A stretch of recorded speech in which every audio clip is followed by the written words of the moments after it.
The sound that broke me wasn't his words. It was the applause. A sharp, scattered burst of clapping from 8 pairs of hands, turning the warm, gravy-scented air of his mother's dining room into a weapon. It rose up around me, a sudden, bright, and terrible noise. My husband, Marcus, stood at the head of the table, his face glowing with the pride of a man who had just delivered the punchline to a joke only he understood. He was basking in it, a small, satisfied smile playing on his lips as he looked at his mother, his father, his sisters, their husbands. He looked at everyone but me. I sat perfectly still, my fork halfway to my mouth, a piece of his mother's pot roast cooling on the tines. The hum of the old refrigerator in the corner, a sound I had never noticed before, suddenly became the loudest thing in the world. It was the only thing holding the silence that followed the applause, the silence that was meant for me. My name is Denise. I am 36 years old, and for the last 8 years, I had been Marcus's wife. He was 38. We had built a life in the sprawling humidity of Houston, a life that, from the outside, looked as solid and respectable as the brick homes in our suburban neighborhood. I am a benefits coordinator for a large energy firm downtown. It's a job of details, of systems, of understanding the intricate architecture that holds people's lives together. I manage the invisible infrastructure: health insurance, retirement plans, disability coverage. I am fluent in the language of deductibles, copays, and enrollment periods. I understand that the most important promises are often written in the fine print. For 8 years, I believed our love was a comprehensive plan, a premium policy with full coverage. I was wrong. Love, I've learned, is not a policy you can hold. It's a choice you have to make over and over again. And some people I now know are always looking for a better deal. The moment it happened was aggressively ordinary. It was a Sunday dinner, a weekly ritual at his parents' house. The air was thick with the smell of Eleanor's cooking and the sound of my nieces and nephews playing in the other room. I had brought my signature sweet potato pie, the one Marcus always requested, its cinnamon and nutmeg scent mingling with the savory aroma of the roast. We were all seated around the big oak table, the good china laid out, the conversation loud and overlapping. Marcus had just gotten a significant promotion at his marketing firm. He'd been working toward it for years, and we were all supposed to be celebrating. He stood up, tapping his water glass with a spoon for attention, a gesture so full of theatrical self-importance it should have been a warning. "I just want to thank you all," he began, his voice smooth and practiced, "for your support. This next chapter is going to be big. It's about leveling up, you know, about making sure every part of my life reflects the next level." He paused, sweeping his gaze across the adoring faces of his family. His eyes slid past me as if I were a piece of furniture, a part of the room's unremarkable background. Then he said it. The words were not shouted. They were delivered with the calm, careless confidence of a man stating an obvious fact. "Denise has been good," he said, a slight, almost dismissive nod in my direction. "You've been good for where I was, but I'm ready for something better." The sentence hung in the air for a single, stunned heartbeat, and then his mother, Eleanor, started clapping. Just 2 sharp, decisive claps. His father, Robert, joined in. Then his sisters, their husbands, their hands coming together in a ragged, enthusiastic ovation. They were applauding my obsolescence. They were cheering for my replacement. They smiled at him, their faces beaming with pride, not for what he had achieved, but for what he was willing to discard. In their eyes, I was not a partner. I was a starter home, a foundational asset to be liquidated when it was time to upgrade the portfolio. I didn't cry. I didn't scream. I simply placed my fork down on the plate, the tines making a small, sharp click against the china. I looked at the faces around the table, a gallery of smiling assassins, and I felt something I had never felt before. Not anger, not heartbreak. It was clarity. A cold, quiet, and absolute clarity.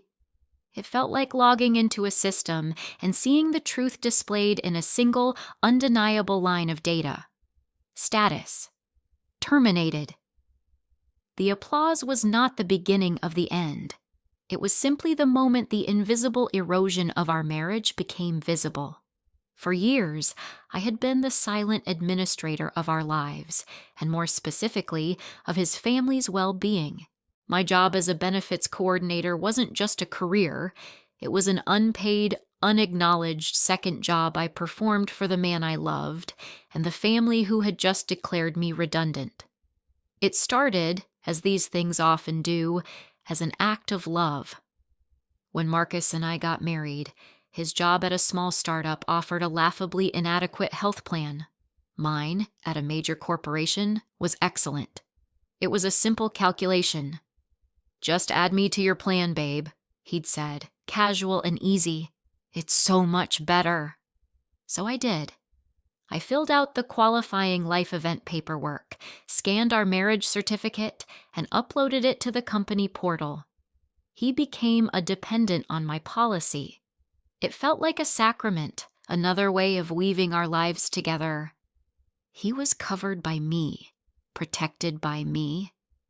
The symbolism felt beautiful. A year later, his mother Eleanor had a health scare. A sudden issue with her heart that required a battery of tests and a specialist she couldn't afford on her Medicare plan. Marcus was frantic. He sat at our kitchen table, his head in his hands, talking about the astronomical costs. "What if," I said, my professional mind clicking into gear, "we see if she qualifies as a dependent? My plan has a provision for dependent parents under specific circumstances if we can prove we provide over half her support." We couldn't. Not technically. But Marcus was her emotional and occasional financial support, and I knew how to frame the argument. I knew which forms to file, which boxes to tick. It was a gray area, a loophole I could navigate. I spent a week gathering documents, writing a letter to the plan administrator, and making the case. I got her approved. Marcus was ecstatic. He called me his miracle worker. He bought me flowers and took me to a fancy dinner downtown. He told his family I had saved the day. The gratitude was warm and effusive, and I soaked it in, feeling like the best kind of partner, the one who could solve the unsolvable problems. 6 months after that, his father, Robert, was laid off. He was 62, too young for Medicare, and the COBRA payments were staggering. The conversation was almost identical. Marcus panicked. Me, calm and systematic. "Let's see what we can do," I'd said. I found the same provision, made the same case. Soon, Robert was on my plan too. And so it began. I became the de facto benefits manager for the entire family. It wasn't just about enrollment. It was the endless, thankless maintenance.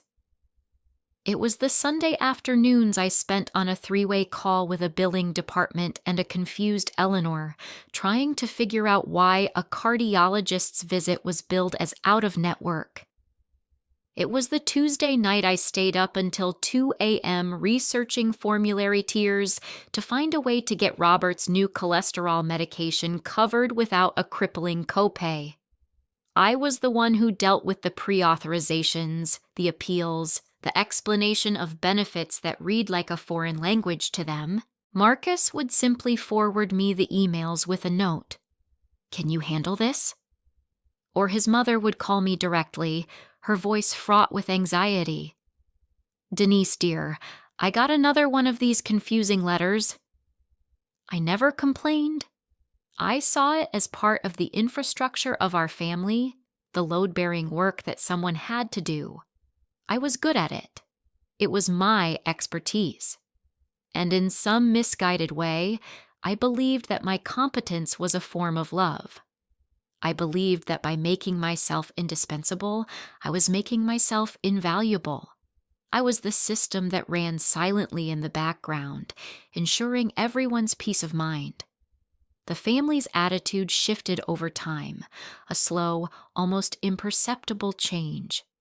The initial, effusive gratitude curdled into expectation. My labor, once a miracle, became a utility, as unremarkable and assumed as the electricity in their homes. The comments started, small at first, usually when Marcus wasn't around. "It's so wonderful that you can handle all this paperwork for us," his sister Angela would say, with a smile that didn't quite reach her eyes. "Marcus needs to be free to focus on the big picture. He's going places." The unspoken part hung in the air. "And you are not." His mother Eleanor was more direct. We'd be in the kitchen, cleaning up after one of those Sunday dinners, and she'd say things like, "A man like my Marcus, he needs a wife who is a compliment, someone who makes him look good in front of his new clients." She would pat my hand. "It's a blessing you have such a practical skill set. It gives him a solid foundation to build from." A foundation, not a partner, not a co-builder. I was the concrete slab he was meant to build his real life upon, a life that, I was beginning to understand, might not include me. Marcus began to echo their language. He stopped saying we and started saying I. His ambitions, which had once felt like our shared project, became his solo performance. He talked about my future, my trajectory, my brand. I remember one night, about a year before the disastrous dinner. He had just landed a huge account at work. We went out to celebrate, and I thought for a moment that the old us was back. We drank champagne, and he held my hand across the table. "This is just the beginning, Dee," he'd said, his eyes bright. "My boss is already talking about making me a partner. Can you believe it?" "Of course I can," I said, my heart swelling with pride for him. "We've worked so hard for this." He flinched, a tiny, almost invisible tightening around his eyes. "Yeah," he said, pulling his hand away to pick up his glass. "It's been a grind." The "we" had been a mistake. I saw it then. My contribution, the stable home, the managed finances, the complete and total absorption of all life administration so he could focus solely on his career, was not part of the narrative he was constructing. In the story of his rise, I was a footnote, not a co-author. That memory, once so happy, was now contaminated. The champagne tasted like ash in my recollection. The celebration wasn't for us. It was his, and I was merely an invited guest.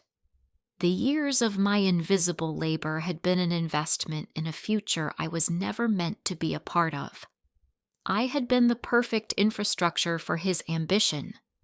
I had managed the risks, covered the liabilities, and absorbed all the administrative overhead. I had made it possible for him to travel light, to climb fast, unburdened by the tedious complexities of life. And now that he had reached a new altitude, he was ready to jettison the support system that got him there. He was ready for an upgrade, for something better. The drive home from that Sunday dinner was silent. Marcus tried to fill the space with chatter about his work week, about a golf game he had planned.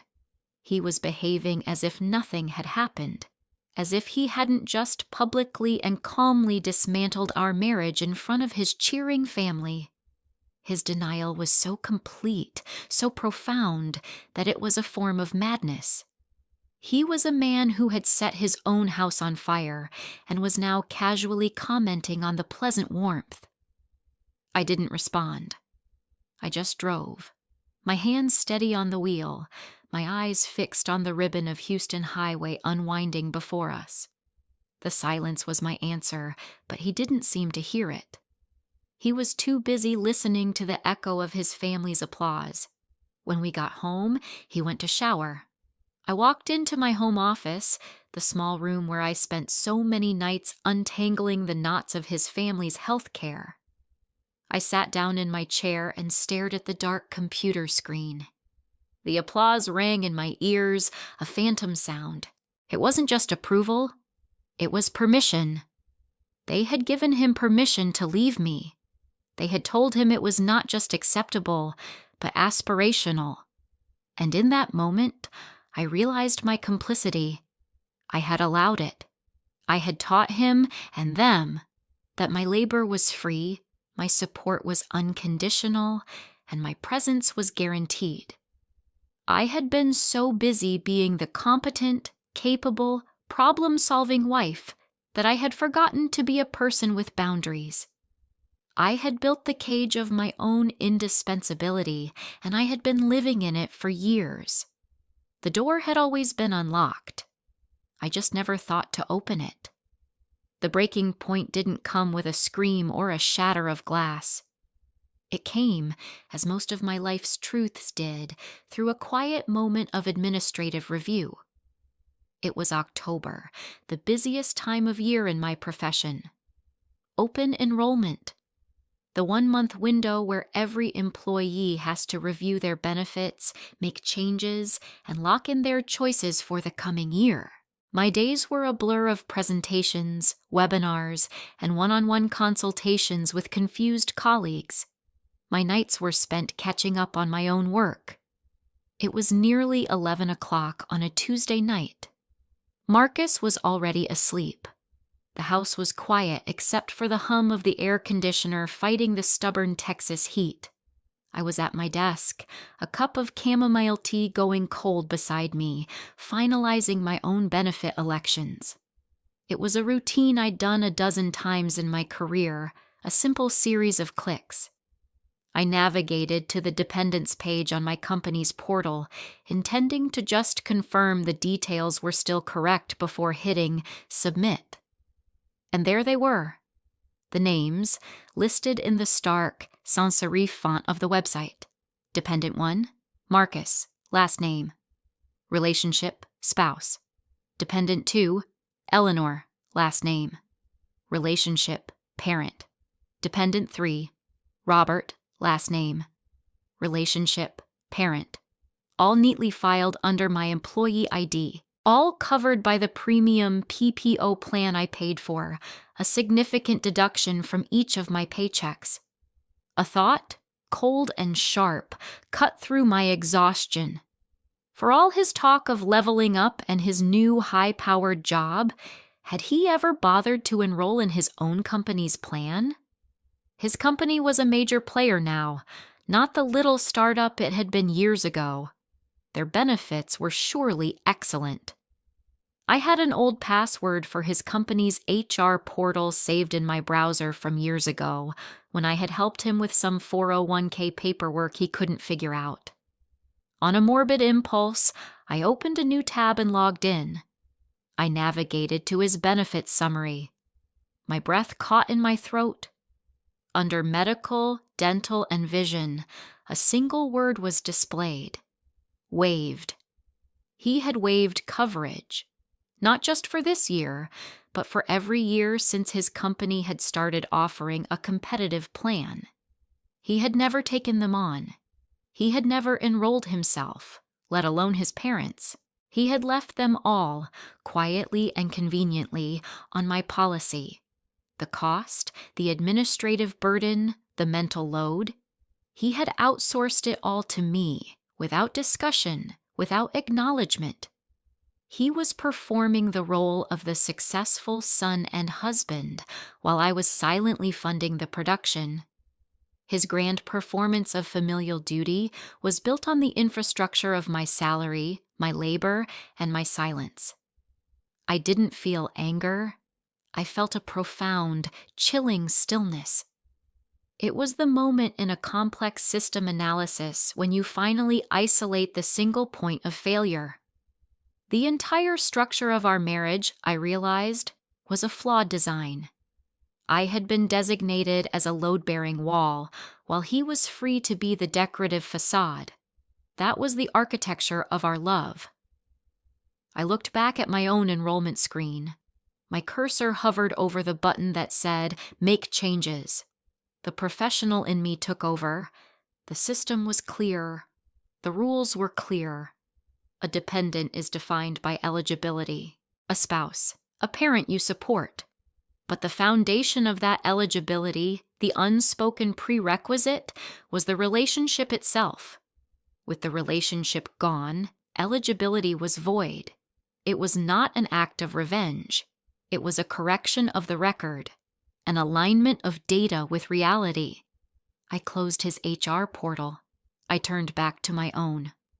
I had until midnight on October 31st to finalize my elections for the coming year. I had 2 weeks, and I knew, with the certainty of a benefits coordinator staring at an irrefutable piece of data, exactly what I was going to do. The next 2 weeks were a masterclass in quiet dissociation. I moved through my life with Marcus with the calm precision of a project manager executing the final phases of a plan. I continued to perform my role as his wife, but internally, I had already clocked out.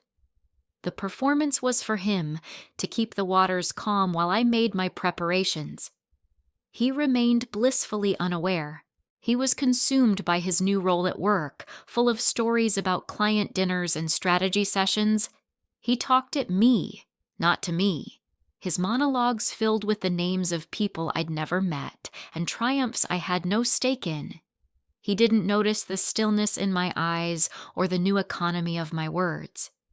He was so accustomed to my quiet support that my actual silence went unregistered. He saw my presence and assumed my compliance. While he slept, I worked. I began the meticulous process of disentanglement. I opened a new bank account in my name only and set up an automatic transfer for half of my paycheck. I contacted a realtor my friend recommended and started looking at apartments in the Montrose area, a part of Houston that had always felt more like me than the beige suburb we lived in. I packed small boxes, one a day, with things he would never notice were missing. Books he'd never read, winter clothes we never needed in Houston, personal documents from my filing cabinet. I stored them in the back of my car. At my desk, I drafted the letters. As a benefits professional, I knew that a change in coverage requires official notification. So I wrote 3 of them, one for Marcus, one for Eleanor, and one for Robert. The language was formal, lifted directly from the templates I used at work. This letter is to formally notify you that as of January 1st, your health insurance coverage under my policy number, through my company name, will be terminated. This change is due to a qualifying life event which renders you ineligible for dependent status. You may be eligible for continuation of coverage through COBRA or the public healthcare marketplace. Information regarding these options is enclosed. It was cold, professional, and utterly unassailable. I printed them on good resume paper and put them in crisp business envelopes. I would mail them via certified mail on the 1st of November, a professional courtesy, a final administrative act. The irony was not lost on me. My final act of service in this marriage would be to correctly and efficiently process their removal from my life. I was using the very skills he had exploited to enact my liberation. On the last day of open enrollment, I came home from work, made dinner, and listened to Marcus talk about a potential business trip to London. "Wouldn't that be amazing?" he said, his eyes shining. "You'd have to come, of course. We could make a real trip of it." I just smiled faintly and nodded. "That sounds nice." Later that night, after he was asleep, I went back to my office. I logged into the benefits portal one last time. The screen with the list of my dependents appeared. Marcus, Eleanor, Robert. For a moment, I felt a pang of something, not regret, but a deep, mournful sadness for the woman who had so willingly carried all this weight, believing it was love. Then I began to click. Remove dependent. Marcus. Last name. A pop-up appeared. Please select a reason. I scrolled down the list. Divorce/legal separation. I clicked it. Remove dependent. Eleanor. Last name. Reason. No longer an eligible dependent. Remove dependent. Robert. Last name. Reason. No longer an eligible dependent. The page refreshed. Now, under the dependents heading, it simply said, none. I took a screenshot. Then I clicked Save and Submit. A final confirmation page appeared. Your benefit elections for the upcoming plan year have been recorded. I closed my laptop. The quiet click it made as it shut was the sound of a door closing, softly but forever. The change wouldn't take effect for 2 more months on January 1st. For the next 60 days, they would walk around with insurance cards in their wallets that were, in effect, ticking time bombs. They were covered, but their coverage had an expiration date they didn't know was coming. I felt a strange sense of calm. The system was working. The process was in motion. There was nothing left to do but wait for the consequences to be delivered. The next morning, I dropped the 3 certified letters in a mailbox on my way to work. The first call came a week later, on a Saturday morning. It was Marcus, his voice a mixture of confusion and irritation. "Hey, I got this weird certified letter from you," he started, no preamble. "It looks like some kind of junk mail from your HR department. Did you send this? It says my insurance is being terminated." I was at my new apartment, unpacking a box of kitchen supplies.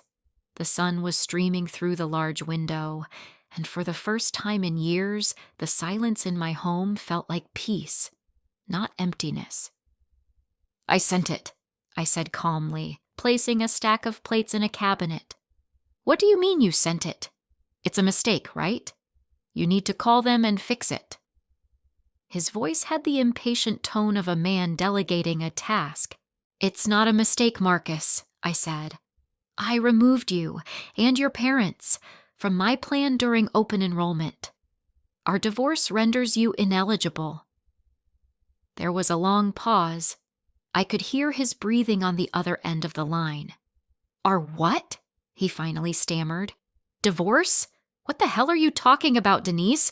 Are you insane? You can't just do that." This was the first stage, shock and denial, quickly escalating to anger and accusation. "The paperwork has been filed," I said, my voice even. It was true. I had met with a lawyer the day after I left. "You'll be served next week. As of January 1st, you will need to secure your own health coverage." "You are being so dramatic," he spat, his voice rising. "Over one little comment at dinner? You're going to blow up our whole lives over something so stupid? You're manipulative, you know that?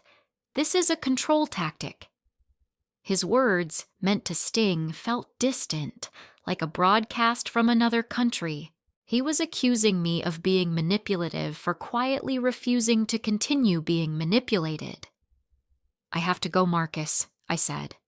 "No, you don't get to," he started, but I hung up. The next call, an hour later, was from Eleanor. Her voice was a shrill blade. "Denise, what is the meaning of this? Marcus told me what you've done. After all we've done for you, welcoming you into our family, this is how you repay us? By throwing us out in the cold?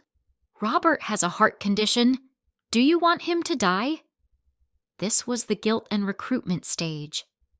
"Eleanor," I said, my voice still quiet, "your son has a very good job with excellent benefits. I'm sure he'll be able to get you and Robert enrolled on his plan." "His plan?" she shrieked. "What are you talking about? You've always handled that." "Yes," I said. "I have, and now I won't be. You'll need to speak to Marcus about it." I ended the call before she could respond. The rest of the day was a cascade of texts and calls from his sisters, his cousins, even an aunt I had met only twice. They were a digital mob, a chorus of outrage, all singing the same song. I was cruel. I was vindictive. I was unstable.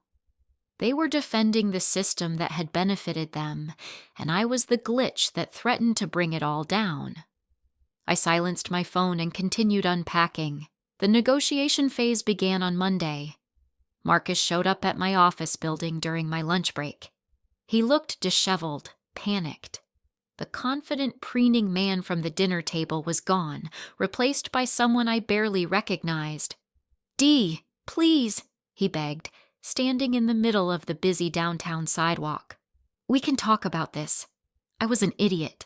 I was trying to sound like a big shot for my family, that's all. I didn't mean it."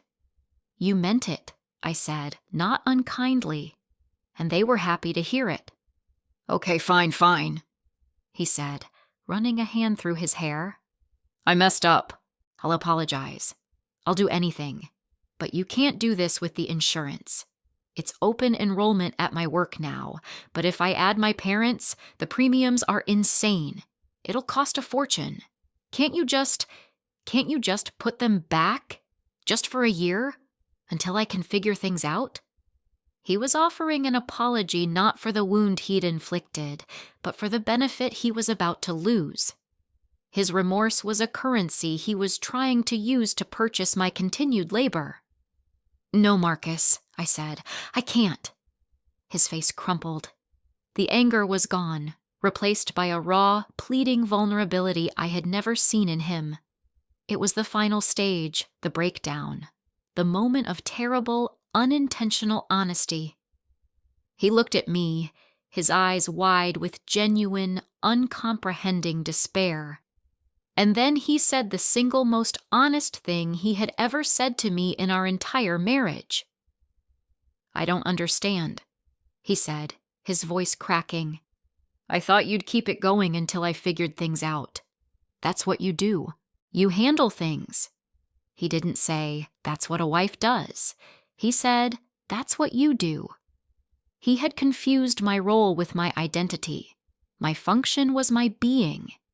In his mind, my purpose was to be the silent, efficient administrator of his life, a service he assumed would continue even after he had declared me obsolete. The infrastructure was supposed to remain, even after the building it supported had been sold. I looked at him, at this man I had loved, this man who saw me not as a person, but as a process, and I felt a wave of pity so profound it almost buckled my knees. I took a breath. "You're right," I said quietly. "I did handle things. It was an agreement, not a concession. The past tense was the point." I turned and walked back into my office building, leaving him standing on the sidewalk, a man finally forced to confront the true cost of his own benefits package. Rebuilding a life isn't a single, grand act of construction. It's 1,000 small, deliberate choices. My new life was built on a principle I had learned from my profession: clarity in the terms of agreement. The resolution I found was one of clean, well-defined boundaries. My benefits, my time, my energy, my expertise, my love were no longer part of an open access plan. They were earned. They were aligned. There would be no more unpaid roles. My new apartment in Montrose became my sanctuary. It was smaller than the house I'd shared with Marcus, but it was all mine. Every object in it was chosen by me. Every bill was in my name. I painted the living room a deep, calming blue and filled it with plants. I discovered the joy of a quiet Saturday morning with no obligations to anyone but myself, no simmering family drama to manage, no complex insurance claim to decipher. I applied the principle of clean boundaries to every corner of my life. When a friend from my old neighborhood asked me to help plan a massive community fundraiser, a task that would have once felt like an obligation, I learned to say, I can't commit to that right now, but I'd love to attend and support it. It was a revelation. No was not a rejection. It was a clarification of my capacity. At work, my new clarity brought a new kind of confidence. I had always been good at my job, but now I understood its value on a personal level. I wasn't just managing policies. I was helping people build stable foundations for their lives. I started a series of financial wellness workshops for my colleagues, teaching them how to read the fine print of their own lives, how to advocate for themselves, how to understand the systems that governed their security. My boss noticed. 6 months after the divorce was finalized, I was offered a promotion to department head. My life became my own in a way it had never been. The peace was not triumphant. It was steady, quiet, and profound.